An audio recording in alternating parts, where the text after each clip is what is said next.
A new pay transparency law in California is giving us an inside look at what some of the biggest companies in the world are paying their employees. To no one's surprise, most of the salaries are in the six figures, with big names like Apple, Google, and Meta posting mid to senior level positions with salary ranges from $120,000 to well over $300,000.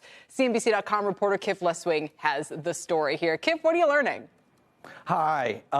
So this new law went into effect on January 1st, and it gives us all a chance to look at big tech salaries kind of for the first time. But it's important to note that these salaries don't tell the entire story, especially for big tech engineers. Restricted stock units can make up over half of their compensation. So people gunning for high-end jobs need to understand that these salaries aren't your total compensation, that you will get benefits, 401k match, and other stuff on top of that, especially in the technology industry. Well, I think the important point here is that, kind of like finance, you get your base and then you get your bonus. In tech, you get your base and maybe you then get stock options, although a couple years ago that probably looked a little more attractive than it does now. What would you say overall about the compensation details that are revealed here, Kif, and the impact that's going to have across the Valley?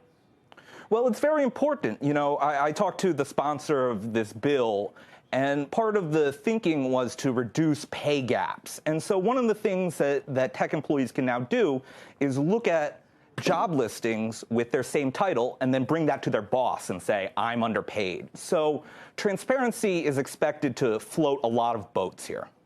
So are the requirements for reporting that you report a range, in other words, from 100,000 to 200,000, which is obviously a 100% difference, or what? How granular and tight are the reporting requirements? And couldn't a boss say, well, look, you may be underpaid, but we're not the same company as Oracle. We don't have the profit margins Oracle does, so we're not going to pay what Oracle does.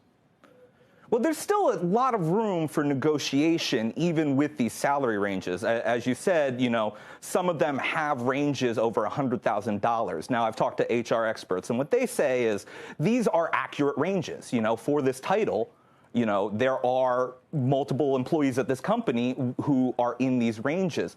So for people who, there will always be a negotiation at the end of the day. Mm-hmm. When the range is just a starting point for you really to go to your boss and your employer and make sure you're getting paid what you're worth.